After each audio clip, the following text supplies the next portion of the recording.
No Prevê Saúde de hoje, falaremos de um tema muito interessante e para falar sobre esse assunto, nós convidamos a doutora Cláudia Assato, médica hematologista.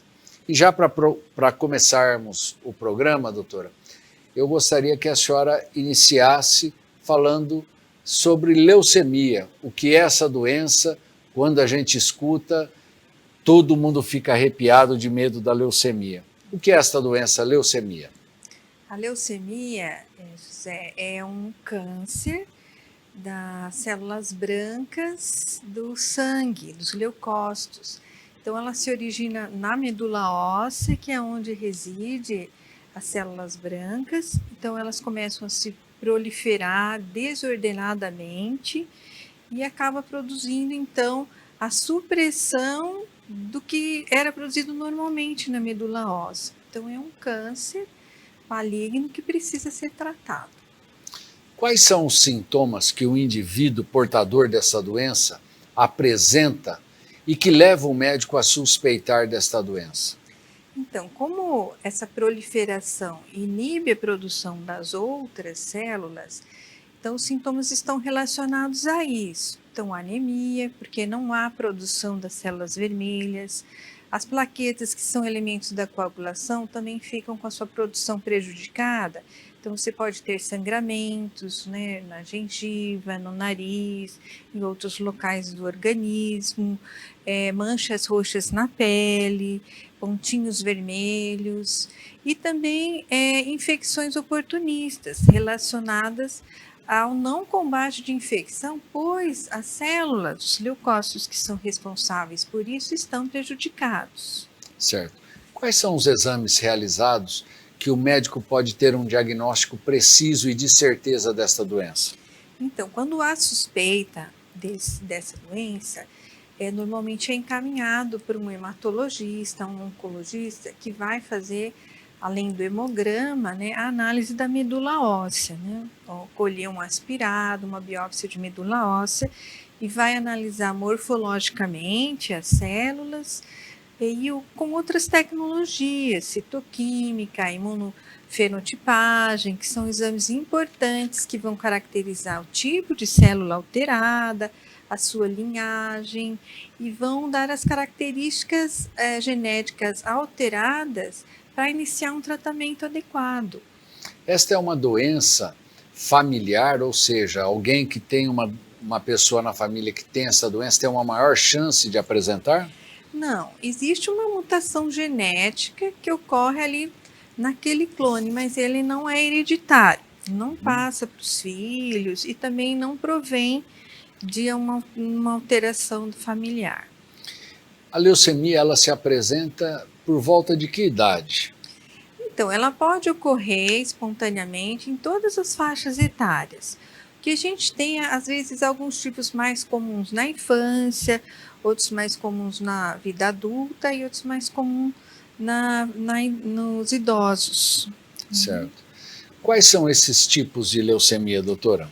Então, a gente tem as leucemias, a classificação de leucemias relacionadas à linhagem da célula alterada, né? Então, ela pode ser de origem linfóide ou mieloide, e de acordo com a característica da evolução dessa doença, que pode ser mais rápido, mais intenso, que são as leucemias agudas, e um pouco mais devagar, um pouco mais insidioso, às vezes até menos grave, que são as leucemias crônicas.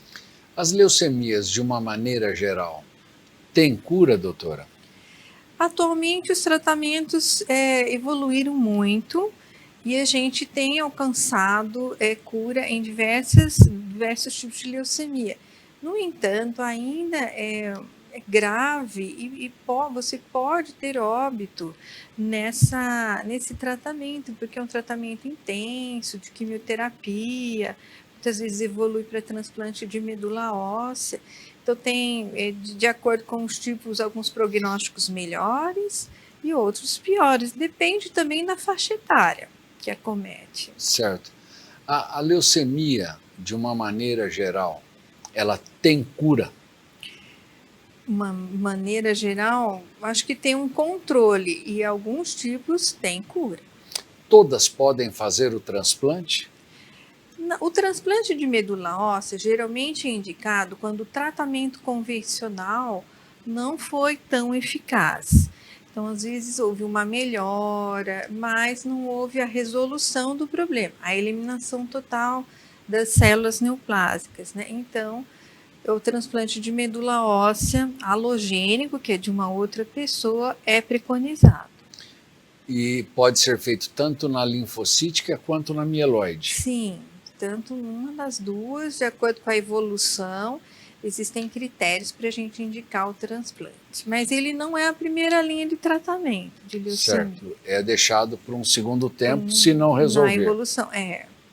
Doutora, no jovem, na criança, qual é o tipo de leucemia mais comum? A leucemia mais comum nas crianças é a leucemia linfóide aguda. 75% dos casos da leucemia em crianças é desse tipo. E é uma leucemia que tem um estudo muito intenso nas suas alterações e o tratamento bem consolidado, sendo que em crianças, né, até 5 anos, 90% alcançam a cura. 90% de cura. Sim. E os sintomas e o diagnóstico são os mesmos de um adulto? Sim, a leucemia linfóide aguda, como ela é de origem linfocítica, você pode ter alguns gânglios linfáticos acometidos, né, baço, fígado, testículo, às vezes sistema nervoso central, que faz parte da característica dessa doença. E o tratamento também vai priorizar esses sítios, né, muitas vezes com quimioterapia, não só na veia, mas também no líquor, ali no líquido cefalorraquidiano, mas é um prognóstico muito bom em crianças. Então, em crianças com essa leucemia linfóide, a criança tem uma chance até de 90% de cura da doença. Que bacana. Principalmente em criança, eu acho que a ansiedade é muito maior em se obter um tratamento adequado e uma cura. Quando a gente vê essas criancinhas tomando quimioterapia, choca demais a gente. Choca, sim. Mas a leucemia linfocítica ou linfóide tem esse bom prognóstico, né? E outros tumores que não são leucemia, às vezes, nem tanto, né? Ela exige um tratamento intenso e prioritário e rápido, mas... 90% de cura. E nos jovens, adolescentes, tem algum tipo de leucemia que afeta mais jovens? A leucemia linfocítica aguda vai até 15, 20 anos, por aí. E depois, nos adultos, já é outra linhagem, mas pode ocorrer a LLA e nos adultos é 40% de cura. Talvez porque já tem outras alterações orgânicas, não tolere tanto a agressividade do tratamento, né? Mas também tem uma porcentagem de cura. E no adulto, qual é a mais comum? No adulto, a mais comum é a leucemia mieloide aguda, que ela é agressiva, é importante, preocupante, leva a um tratamento intenso. E temos também as leucemias crônicas, que já são mais dos idosos. Tá. Existe também a leucemia linfocítica crônica? Sim, existe a leucemia linfocítica crônica, que aparece mais depois dos 60 anos. Também nos idosos. Também nos idosos, mas o que é crônico é mais insidioso, as células não perderam tanto sua função imunitária, muitas vezes a conduta é observar, não é tão intensa. Você também tem mutações bem conhecidas, com tratamentos mais específicos. Então, e o prognóstico é um pouco melhor do que a aguda, né? E você tem, às vezes, um bom controle, né? Muitas vezes, né? Da leucemia linfocítica crônica, da mieloide crônica. Então, você tem um controle total, porque tem um estudo genético muito bem estabelecido. Então, as crônicas têm um prognóstico bem bom, tem uma evolução bem melhor. Elas não vão ter cura, acontecem depois dos 60 anos, mas muitas vezes o indivíduo vai morrer aos 80 e tantos anos de outra coisa que não a leucemia. De outros problemas. E então isso nos deixa um pouco mais tranquilos. Geralmente, né? Esse tipo de leucemia não mata. Não mata, não mata. Tá, você falou da leucemia mieloide, então vamos nessa daí que você falou que é preocupante e que pode pegar a nossa faixa etária. Sim, sim. A leucemia mieloide aguda, ela ocorre então a partir dos 20 anos com muito maior frequência. Existe uma probabilidade de cura dessa doença? A leucemia mieloide aguda é um tratamento mais agressivo e um prognóstico mais reservado. Existe chance de cura. E depende da linhagem também da célula, ela tem um melhor prognóstico ou um pior prognóstico. A gente tem a leucemia promielocítica, que são os promielócitos, que tem uma alta porcentagem de cura também, e o tratamento é com comprimidos de ácido retinóico, ela é bem específica. Ela é bem branda essa. Ela vem, a manifestação clínica é bem preocupante, bem aguda, com normalmente sintomas hemorrágicos, mas identificando, entrando com tratamento rapidamente, tem uma boa porcentagem de cura. É um tratamento bem ou até de um acompanhamento, ela se cronificar, é isso? Ela realmente, nesse tratamento, ela cura. Eu tenho um colega, inclusive um colega médico, que ele desenvolveu uma leucemia, provavelmente pela idade, que ele tem perto da minha idade, uma mieloide aguda. Mas ele também trata só com medicamento. Sim. Ele falou que a dele tem que tomar um comprimidinho, de vez em quando faz os controles, mas quando a gente escuta falar leucemia, mieloide, você já fica assustado. Muito preocupado. Né? E ele falou que não, que o dele ele toma um comprimidinho aí, mas está tomando até hoje. E tem que fazer esse segmento mesmo? Tem que fazer o segmento. Quando tem uma leucemia, você vai fazendo inicialmente mensal, trimestral, esse acompanhamento da medula óssea, se não há uma recidiva, uma recaída, alguma coisa que precise se intensificar o tratamento. Para cada tipo de leucemia, tem um tratamento específico.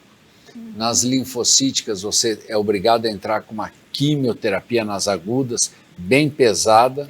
Essa quimioterapia vai fazer o quê? Vai matar estas células doentes. Elas têm a predileção pela célula doente, não mata a célula normal? Normalmente, nas leucemias agudas, esse tratamento quimioterápico é mais intenso, ele não é específico para leucócito, não é tão específico, você pode ter efeitos colaterais em células, né, da pele, do intestino, que estão proliferando, cabelo, né, assim. E realmente é uma quimioterapia que pretende, no primeiro mês, extirpar a maior parte das células neoplásicas, né? Então, nessa indução que a gente fala, a primeira quimioterapia logo de cara já é bem intensa nas leucemias agudas, né? Pois tem a reindução e a manutenção, né? Às vezes até 2 anos, e a reavaliação até 5 anos. Né? Doutora, uma vez extirpadas estas células, vocês fazem um acompanhamento, como a senhora falou, por 2 anos, às vezes 5 anos. A pessoa pode voltar a uma vida normal? Ele realmente, estando curado, pode ficar despreocupado que isso daí não volta?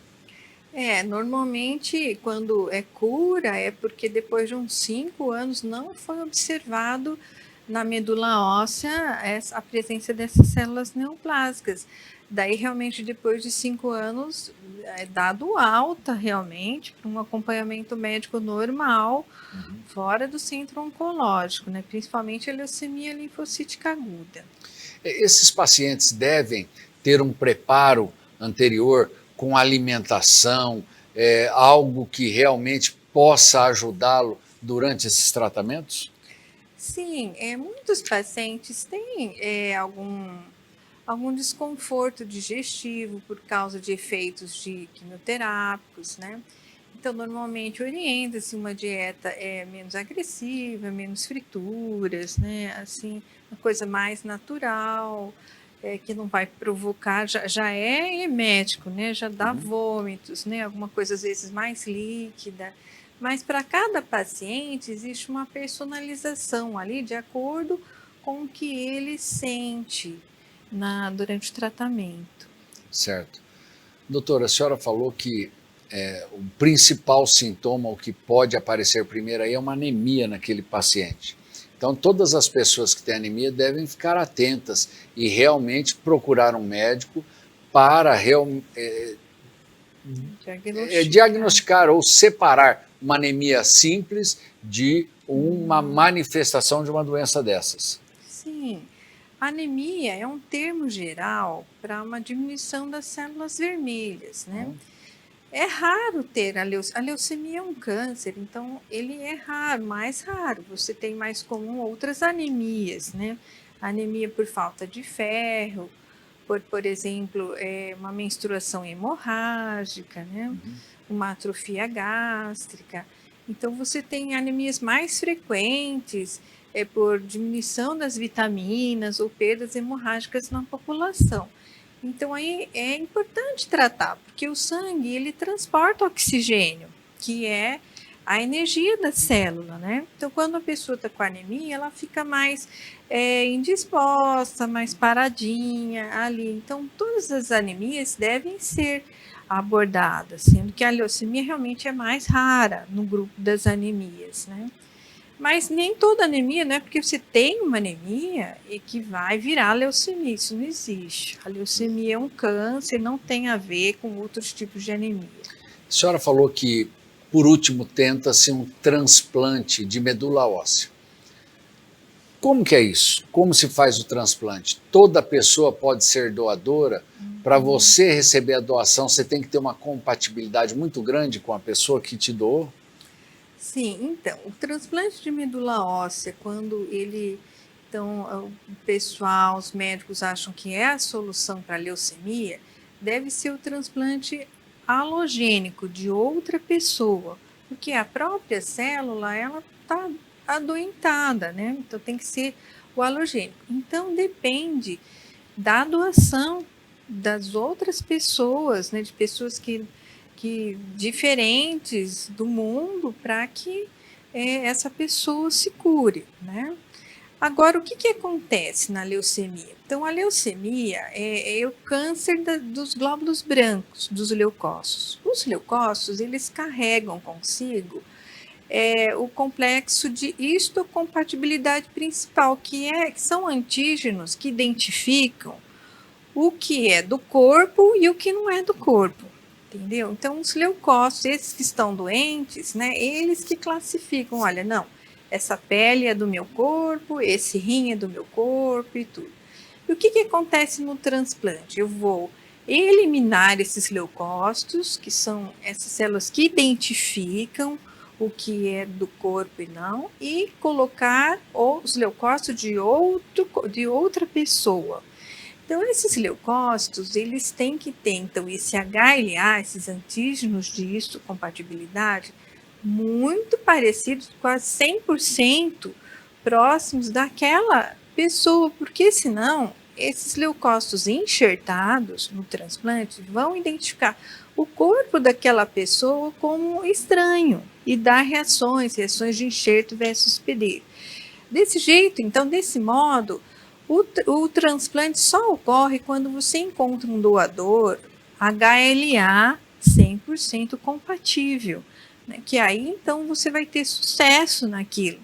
O transplante de medula óssea não é um tratamento tão simples, né? A pessoa já vem de quimioterapia e ela vai passar por uma quimioterapia mais intensa, às vezes mais uma radioterapia. Então, a gente só vai submeter essa pessoa doente a esse transplante se eu tiver um doador compatível, sendo que esse doador tem que ser HLA compatível. Geralmente isso você encontra nas famílias ou pode encontrar aí nesses bancos de medula óssea do mundo todo? Então, as famílias, quando doam, tem 30% de chance de você encontrar um doador aparentado, que a gente fala, né? Então, a grande chance de achar na família. Agora, no mundo, como existe uma biodiversidade grande, a probabilidade é de 1 em 100 mil. mas encontra também, né? E quanto mais gente se cadastra a doador de medula óssea, aumenta essa chance de encontrarmos. Certo. Existe uma fila muito grande de transplante de medula óssea no Brasil, ou a fila de espera é muito grande? Então, a gente tem 650 pessoas, um dado atualizado de 2021 do Instituto Nacional do Câncer, na fila de espera. Eu acredito que já há 10 anos atrás a fila de espera era bem maior, tem diminuído, mas o que preocupa recentemente é que com a pandemia diminuiu o cadastramento de doadores de medula óssea. Então a gente vinha mantendo aqui no Brasil, desde 2014, 300 mil cadastramentos por ano, né? Em 2020 já foi 200 mil, em 2021 já 170 mil. Então houve uma redução desse cadastramento, o que acaba gerando uma preocupação. Doutora, o doador corre algum risco quando está sendo submetido a essa doação ou não? Olha, a doação de medula óssea, para o doador, ela é simples. Mas assim, se for da crista ilíaca, porque aí vai coletar a medula óssea da crista ilíaca, precisa de uma sedação, para que não haja dor, né? É uma coisa muito simples, tranquila, isso é explicado no ato da doação. Então, se tiver alguma coisa, uma alergia a medicamento e tudo ali, naquele momento é que vai ser visto, né? E quando a doação é por aférese, que é um procedimento de doação por máquina, às vezes tem que tomar um remedinho para aumentar as células tronco. Esse remedinho pode dar também alguns sintomas, mas a maioria das vezes é uma coisa muito simples, isso não leva a risco nenhum para o doador. Certo. Eu gostaria que a senhora também aproveitasse esse espaço, e eu vi a senhora recentemente pedindo a doação de sangue, porque estamos com uns estoques baixos, que a senhora aproveitasse para pedir aqui também. Sim. Então, eu acredito que com a pandemia e com esse pico de gripe, as pessoas não se internaram, mas ficaram muita gente gripada e com sintomas. Houve uma diminuição considerável da doação de sangue, não só na nossa região, e a gente observa pela internet que é alguma coisa de todos os estados, né? Então, a gente quer fazer um apelo aqui, que você, né, vá ao banco de sangue mais próximo, né, o setor de coleta mais próximo, e faça a sua doação. Assim que você melhorar do sintoma, ou se você não tem nenhum, está com boa saúde, que compareça, porque realmente houve uma redução muito drástica. Aqui em Bauru foi uma coisa que nos preocupou. Legal. Eu gostaria muito de agradecer a presença da doutora Cláudia aqui, um tema extremamente importante, um tema que, da maneira que ela falou, nós podemos aprender um pouco mais e desmistificar, porque a hora que fala leucemia todo mundo assusta, mas os vários tipos de leucemia, cada uma na sua fase, tem como tratar, tem cura, algumas não precisa curar, mas um acompanhamento com medicação, a pessoa tem uma sobrevida imensa e às vezes nem vai morrer deste problema. Importantíssimo, se restaram algumas dúvidas, vocês encaminharem aqui para a TV Prevê, tenho certeza que a doutora terá o maior prazer em respondê-las. E ainda fica um pedido a você, nosso telespectador. Faça a doação de sangue, ajude os hemocentros, os bancos de sangue, para que realmente as vidas das pessoas não sejam ceifadas pela falta do sangue, que muitas vezes a gente acaba aí não doando. Tem que doar sim, tem que aumentar os estoques, para que numa cirurgia algum familiar seu venha a precisar, você possa ser agraciado também. Então, muito obrigado, doutora, muito obrigado ao nosso telespectador, e deixamos aqui o convite para que na semana que vem estejamos juntos aqui para mais um Prevê Saúde. Tchau!